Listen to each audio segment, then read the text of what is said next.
Welcome to the Person of Interest podcast from SSC Riga. This week, Mike Collier talks to the co-founder and editor of the Organized Crime and Corruption Reporting project, Drew Sullivan, about how to break the world's biggest corruption stories. Welcome back to the podcast here at the Stockholm School of Economics in Riga, and I'm delighted to welcome another guest. He's got a very pressing schedule, so we've got 25 minutes, and I'm going to try and squeeze as much out of him as I can in that time. His name is Drew Sullivan. Welcome, Drew. Great to be here. And Drew is the co-founder of the Organized Crime and Corruption Reporting project, OCCRP, which is familiar to anyone who lives in Latvia, probably, because among the many stories that OCCRP has broken are quite a few concerning the Latvian banking sector. We won't go into those in any detail, I think, but Drew... We've had a lot of fun in Latvia with banks, so yeah. Could you just give us an overview of exactly what OCCRP is and kind of how it came into existence? Sure. So OCCRP is actually, it's one of the largest investigative reporting organizations in the world, and most people haven't heard of us. It's because we're kind of an organization that does not have a lot of ego. Our mission is to basically work cross-border with partner organizations, and we're kind of a platform to make investigative reporting possible. So, we provide editors, we provide security people, we provide research, we supply, TV production, and we help local partners work together on cross-border investigative stories. So you might think of us as kind of like a Uber of investigative reporting. I don't have any investigative reporters. I borrow them all from partner organizations, but I have a lot of editors and production people, and we basically make investigative reporting happen in places. And it got started back in 2006 or so when two local centers, the one I was running in Bosnia and one I was running in Romania, started to talk to each other about what they were working on. We realized we were doing the same stories about literally the same people. And so we started cooperating and working together on one of the projects, and we brought in a few of our friends and did a little mini cross-border story before it was hip and before everybody started doing it. And we won the first global Shining Light Award for it. So we said, wow, this is cool. It works. You can leverage other people's local expertise and make something happen. So that's kind of the origin story of OCCRP. That's interesting. So you didn't set out to create a large international network. It was almost, in a sense, to prevent sort of duplication on a job. Yeah, and in fact, OCCRP itself, the entity, was formed when each of us needed LexisNexis. And in order to get a license to use this commercial database, we would have to buy 2 copies. But if we formed a company, we could both our organizations could use it. So that was really why we registered the Journalism Development Network. It was to develop our journalism, and that became the parent company of OCCRP. And if we can just rewind slightly, how did you get into journalism in the first place? Was it always with an investigative bent to it, or were you covering other beats? No, it was actually, my entrance is quite odd. So I started off, my degree is in aerospace engineering, and I was an aerospace engineer for Rockwell Space Systems on the Space Shuttle project. I was a structural dynamicist is the technical term, and I would study the payloads and how they would bounce around in flight. And I started taking night classes at UCLA, and I worked for a small wire service that did kind of very local stories. So I would go out at night and I would shoot crimes and murders and fires in the city. And I kind of I became a news junkie. I became really kind of fascinated by news and gathering news. And that was during the days that Iran-Contra was going on, and the LA Times was doing some great work back then on the LA-Contra. And I got very interested in corruption. I got very angry about corruption. And so that kind of launched me in. And I took some time off. I figured it was a little kind of a break from engineering. I thought I'd go and get a master's degree in journalism. And I found a thing called computer-assisted reporting, fell very much in love with it. It's now called data journalism. And I started working with people. I was the first employee of the National Institute for Computer-Assisted Reporting, which was the big kind of popularizer of that work. And that kind of got me in. But then as I was doing a lot of these kind of deep analyses of data, I fell in love with just the art of investigative reporting itself. And at some point I came over to train reporters in Europe, and I saw the stories in Eastern Europe then were really about life and death, whereas in the United States, they were more about quality of life. My last project for the Tennessean newspaper, which was the last place I worked in the States, was a 12-part series on sewers, which was an important story in a town that floods a lot. But the stories here were about organized crime and corruption, and so I started working with other reporters, and I said, "Wow, let's get together and do stuff on organized crime and corruption before anybody else figures out this great beat, and they come in and they compete with us." And what I didn't realize is nobody wanted to do stories about organized crime and corruption. We were all alone. It was a dangerous beat. Local reporters who did it were really, the best of the best, and they were just devoted to it, and they were, risking their life all the time. And we just said, we need to focus on these stories. These are amazing stories with amazing people and amazing reporters, and that's where I really fell in love with journalism. Well, I think that's a really important point you make about certain parts of the world where doing these stories really is extremely dangerous. It is. And particularly when it's not the journalist who's parachuted in from another country, does it for a few weeks and then can leave. It's when the journalists have to stay on the ground. But no, you're the nail that sticks up in these countries, and some of our reporters are really the only people left who are doing these stories on government corruption. And the governments just hate them. And when your local government hates you, there's a lot of things a lot of problems they can cause. And our reporters have dealt with jailings, and they've dealt with, odd taxes that come out of nowhere that force them to pay a lot of money. They've had people follow them from the government. They're incredibly brave people. Under that sort of pressure, I personally, I've never really done any investigative reporting, the smallest part, and I found even that incredibly stressful. I have always wondered how people cope with that and what motivates them to carry on. You mentioned that you got angry about corruption early on, and this kind of made a difference. Is it anger that tends to fuel these really dedicated investigative journalists? It's hard to say. I think, yes, a sense of outrage is really important. You have to have that fundamental sense of outrage. But, it's a weird mix. I've thought about it over the years, and I really think investigative reporters are born. You can't really make them. There's certain kind of characteristics, like a built-in disrespect for authority. Their dad must have done something bad to them, when they were young, and they have disrespect for authority. They're often obsessive-compulsive. We have a number of reporters who have Asperger's, which is kind of this incredible ability to focus, and yet they'll say something really inappropriate, to people in a public setting. So we have, it's this, it's a mindset that can go in and take these complex problems, put it in their brain, mull it around for a while, and then see what's really happening. You're kind of like Sherlock Holmes. You have to figure out from just a few pieces of evidence what corruption's going on here, and then you have to basically be like a bullet going after the rest of the information. And then, I would say they're brave, but I don't think it's bravery. I think it's an inability to see the implications of what they're doing. Genuinely, yeah? Yeah. So that the investigation is so foregrounded that almost like the potential consequences become a secondary kind of concern. I had a reporter in Bosnia, and she's an amazing journalist, and somebody threatened to kill her, and she didn't really even notice it. She called me later and said, "This guy said this to me. What was that?" I'm like, "That's a threat on your life." He was basically saying he was going to kill you. Yeah. And she said, "Oh, really? Okay." But then she heard from, she was doing another story, and she found out that the person who she was reporting about had cut the face of another journalist with a knife. And then she freaked out, climbed into her bed, and wouldn't come out for a week. That's where it kind of, registered to her that this was a dangerous person and that this could affect her. But she didn't really see, the murder. And that's what a lot of our reporters just don't see that. They just don't understand, or they don't consciously put in their mind that this is dangerous. And that's why it's my job to try to keep them safe as much as possible, to think for them about the safety.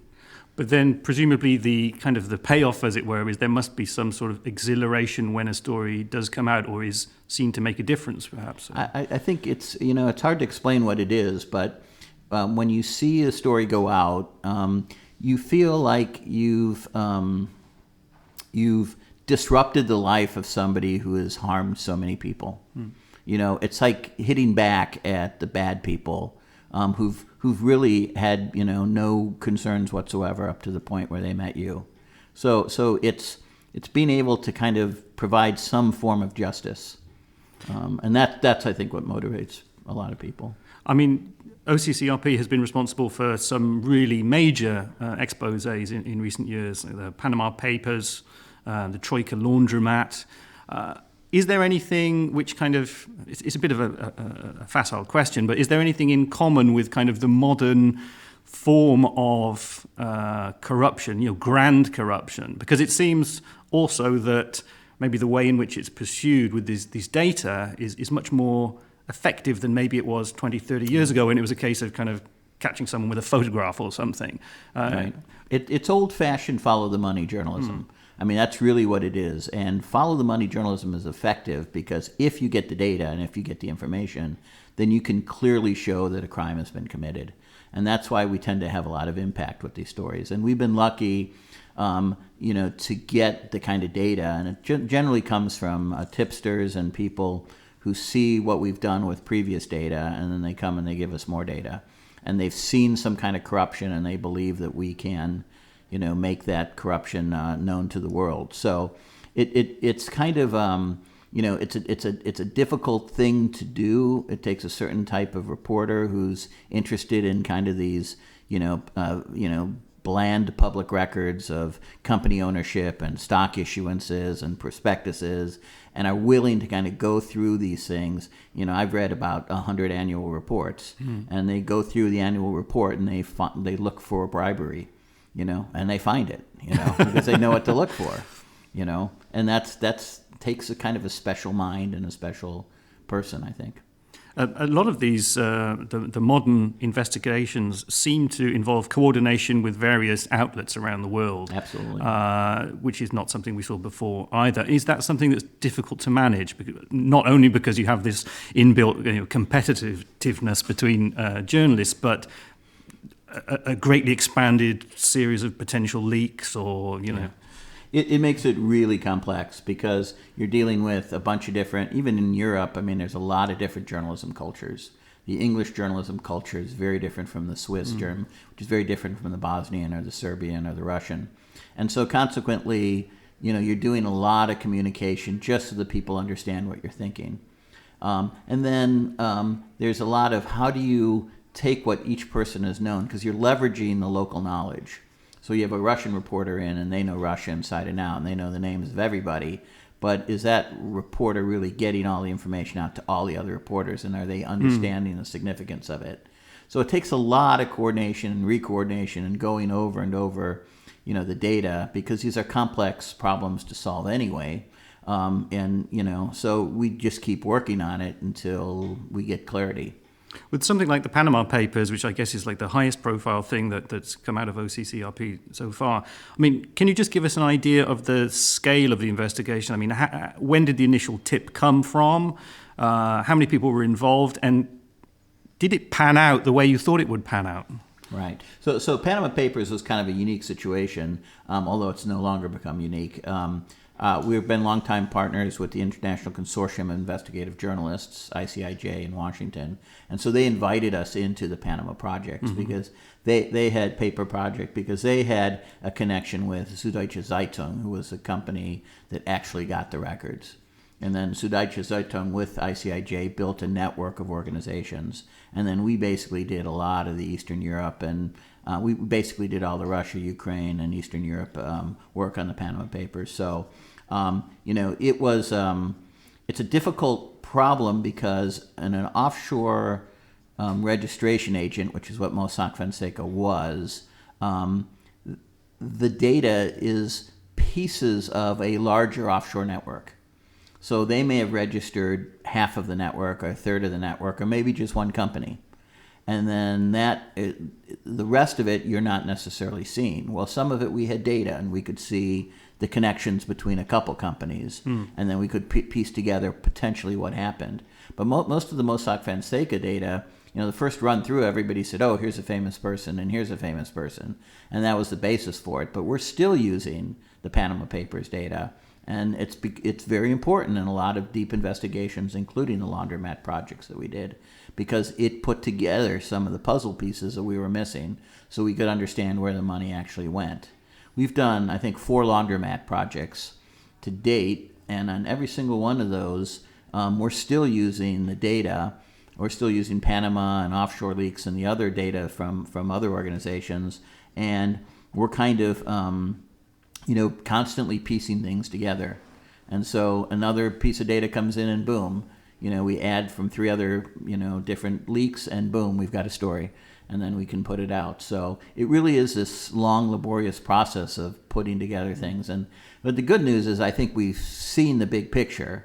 And the big picture is that a lot of countries, especially Russia and Latvia, which was the big banking area for most of these big laundromats, there was basically a global system that was governments, organized crime, and bad actors of various types, businessmen, who were all using the same types of systems. It really is the economy of the developing world. The money doesn't flow in regular patterns. It goes to offshores, and that's laundered, and the money goes offshore, where it goes into estates in Monaco or London or wherever.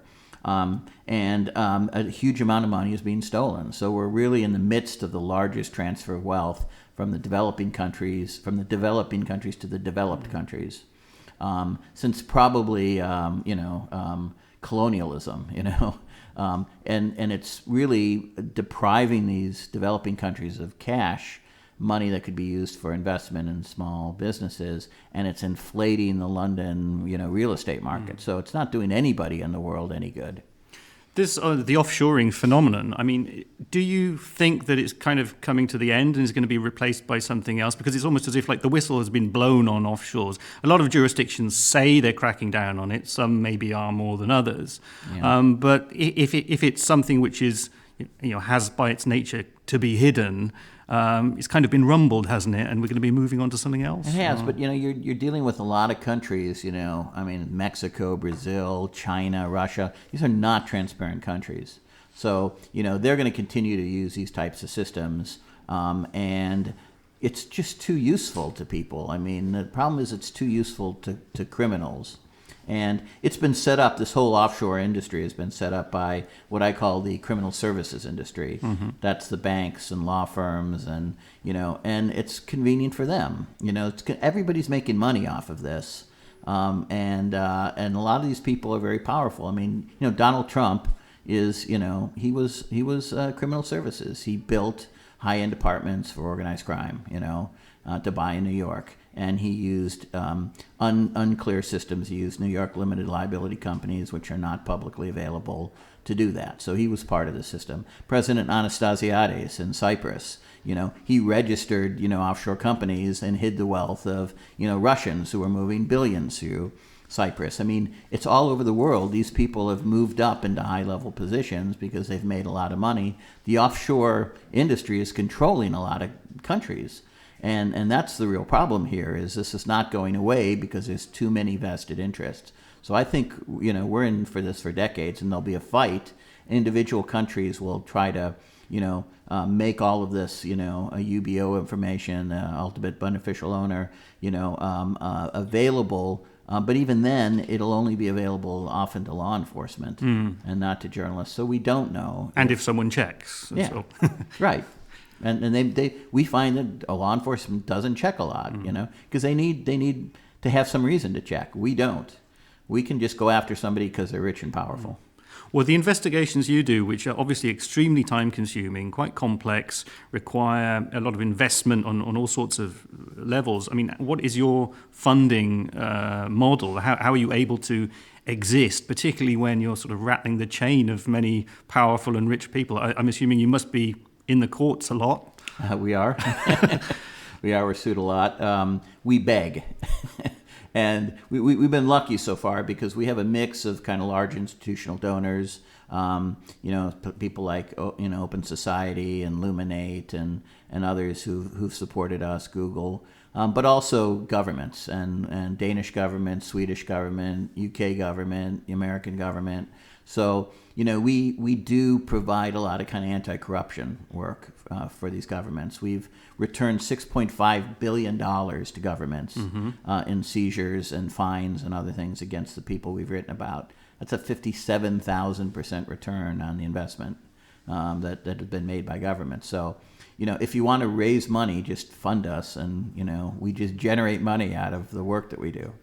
And how do you personally deal with the stress, for a start, but I assume there must be threats to you and your colleagues as well. How do you deal with that? Is there kind of a checklist that you go through, or is it like more of a, according to your own personality? Yeah, I think most of us just drink heavily and then crawl up into fetal positions. The classic journalist response. Exactly. No, it's a real problem. I mean, we've had a lot of burnout of reporters. And it's very hard on people to do this with the constant stress all the time. Not only the dangerous people, but the expectations. When you start a story of getting a great story out of it. So, and we're continuously working, and these people who work with us work 24 hours a day. I mean, they're always working. And so it's a problem, and we have counseling that we offer for our reporters, and we give people, we're liberal on taking break time, and sending people off to fellowships and other things so that they can get some down. I took 6 months off, and went to the Institute for the Future, just to get away because I just couldn't take it anymore. So it is hard, and we haven't solved that problem, and I'm not sure how we're going to solve that problem, and I'm not sure it's a solvable problem. And we're almost out of time, and I will get you away as promised on time. But rather than ask you to outline any future investigations you have coming, could you maybe just give us a tip as to what sort of forms of corruption ordinary members of the public, journalists, officials might want to keep an eye open for over coming years? Because presumably it's just as fluid as the it's like cops and robbers, isn't it? The robbers always kind of stay one step ahead, but the cops need to chase them just as fast. Right. Well, I think I think you're going to see this whole offshore industry is not. Many news organizations are not done mining it, so increasingly more information is coming out, and so we'll be able to piece together more of this, and I think be able to show where corruption is really. There are specific countries that have endemic corruption and are causing problems for other countries, and I think you'll see it. And I think you'll see, where countries have been laundering money for other countries and helping evade sanctions and things like that. So, as you get more into this offshore industry, you realize just really how corrupt many countries are, and what they're doing. And so that becomes quite interesting. And there's only about 10 ways to steal. There's crime is not that complicated. It's kind of a variation of a theme. It's like blues music or something, it's the same 8 bars, but it sounds a little different in the hands of a different person. So, I think what you are seeing, though, is innovation in different ways of doing things like mirrored trading and other kind of corruptions, and especially in the area of cyber or currency, where you'll see bitcoins, but way beyond bitcoins. We know of organized crime groups that are minting their own currency, which they use as their medium of exchange. So, I think that's where you'll find a lot of really cool, innovative stuff. Which will make cool stories, I hope. And one final thing, I thought it was quite important to note this commitment that you have to continue the investigations of journalists who kind of do fall by the wayside or Yes. are kind of taken out. Could you just speak about that a little bit, why it's so important? Yeah, well, we lost one of our colleagues, Jan Kuciak, and his fiancée, and that's the really the ultimate thing to stop a journalist is to kill them, because you're not only stopping their current work, you're stopping decades of great work going forward. And we know that only 10% of journalism murders are, solved. So, for our own interest and for memory of people like Jan, we need to basically finish their reporting, A, and B, we need to report on who did it, why they did it, how they did it, and basically make it so difficult and so painful to ever kill a reporter that nobody will ever do it again. So basically, I'm going to put as many resources as I think is necessary onto reporting the death of a reporter so that anybody who ever does it will rue the day they even thought of the idea. Drew, thank you very much for joining me today. Great to be here. Thank you for listening. This podcast was produced by SSC Riga. If you'd like to learn more about the topic, visit the open course schedule at SSC Riga Executive Education. For more podcasts, find us on Spotify, iTunes, or the platform of your choice. Remember, share this episode with your friends and colleagues.